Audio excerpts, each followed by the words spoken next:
Oh, hello! Welcome back to Daily Dose of Diaz, Diaz, Daily's Doses. You already know what's going on. We have to prep the car for another week. As boring as this may seem, this is a part of the process. It's figure out what's wrong with the car, fix it, dial it in, get it set up, go drive it, hit a couple people, mess some stuff up, and then go home, put the car in the air, do it all over again because there's another race. Are you listening? Damn.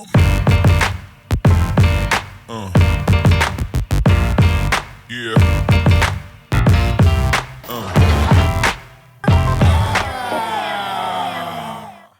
Go try to find out what's wrong, Hannah. What's wrong with the front end of this car? Do you see anything wrong under there, Hannah Bear? I don't think I've seen this when it was right. Is it this? You damn right it's that. This is what it's supposed to look like. That looks very bent. Oh, oh shoot. What that piece is that is a inner tie rod that is bent. And I know when I bent it because I checked the car after it got bent and I knew exactly what happened. I hit Chris hard. I hit that fool so hard. I felt so bad after I hit him. Yeah, I bent my inner tie rod. To replace this is fairly simple, which is nice. And I need a couple tools, so I'll be right back. Alright, to replace this on my car, some things you want the right tool for, other things the crescent wrench is the right tool. Okay, so let's just make sure we're all on the same page here. I tightened these before I left. Just broke loose the inner to the steering rack. Now I gotta break loose the inner to the outer. The tie rod is made up of two pieces, an outer and an inner. What we're changing out here is the inner. The fastest and easiest way to do this is to break this really freaking stubborn nut loose here and drop the whole thing down. Whoops. I don't even know why I have these backing plates on my car anymore. It should just get taken off, to be honest. The spare knuckles don't have them on it. But it's really easy to just remove this bolt here, or this nut here, on the knuckle, drop the whole entire tie rod off the car, and then just spin off the whole thing as one unit. Oh, that felt great. I got dirt in my freaking ear. You need a shower today anyways. Yeah, I haven't showered since I won. I don't want to lose the stench of victory. Okay, so now that's on there. We'll just give her a little bit of a...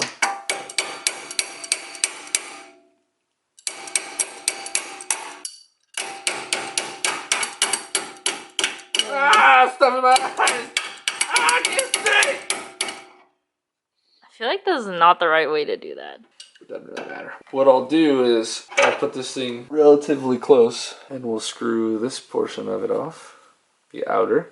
The outer kind of has a bend to it too. You can kind of see that. Oh, you can see it kind of doing this bend here. It's okay, because once it's set in there, it doesn't really matter too much as long as you are not towed in or towed out with it, and you can get the adjustment. So that's the amount of inner that we want to leave on a new one. We're gonna actually do the alignment on this, so this is not like the proper way to do this, but this is just to set it up close so that we can make the adjustments once we're done. I don't like that AutoZone and O'Reilly's always sell different like style nuts on these things. They're never like the same one. Come on people, we need universal nuts here. I got your universal nut right here.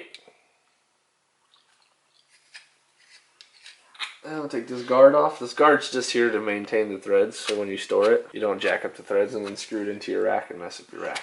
Go ahead and install this. You're probably wondering, why is he putting Loctite on it? Because we nut and bolt check the car now all the time, so there's really not really a necessary need of doing that, so don't you worry about all that. I don't understand why it's not going in. Oh, it wants to cross thread. Okay. That's weird. This one goes in and the other one doesn't go in. Did AutoZone sell me one that doesn't actually work? Let's try to put this one back in again. This is the first one. Nope. Does not want to go in.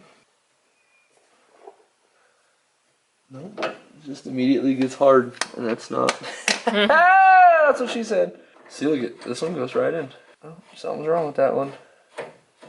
Okay. That felt good.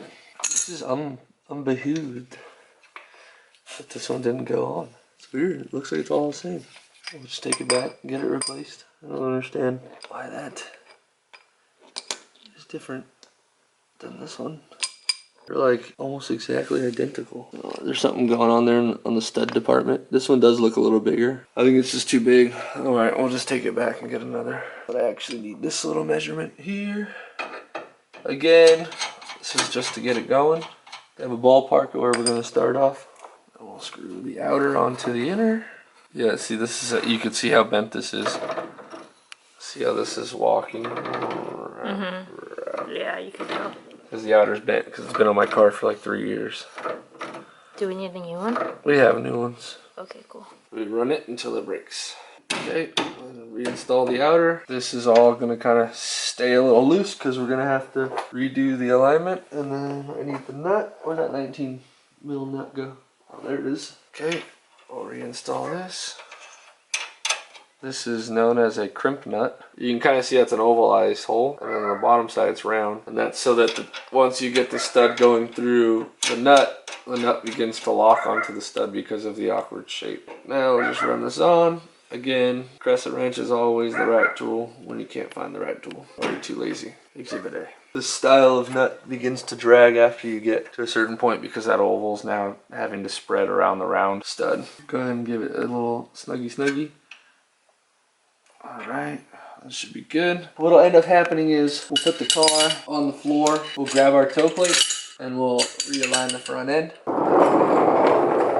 So we'll go back and we'll do our alignment. That's the inner tie rod there. This is the one that doesn't work, but it's straight just for reference compared to the one where we hit Chris Jones. That's one of the things that we need to do to this car to get it ready for the weekend. I still have to run through the entire thing, nut and bolt check the entire car. I'm gonna leave the engine oil, leave the trans and diff oil because it's all still fresh. And I don't think that there's really anything else going wrong with the car that I felt at round one of Top Drift. Everything felt pretty good. I'm just gonna be doing like a run through on the car. Again, a whole bolt check again. Go through the entire bottom of the car, go through the engine bay, go through the rear end, and then go through the cabin and make sure everything's good in here. I have to mount all these tires. So that's that whole thing I was telling you guys about. Here at the next round, we'll be running the 3-piece wheels because of the tire regulations that we have in the Drift League. We can't run a 265. We can only run up to a 255. But Tire Streets they're releasing their 255 in August, I believe. And so we won't have it in time to compete. So we have to run a 235, which is a lot smaller of a tire. But if you watch like some of our videos, the car's still really fast, even with just a 235 on the rear end. I just swap a bunch of tires around and then you'll see the car on just like 3-piece stuff. Throw all the 3-piece wheels on the car, set the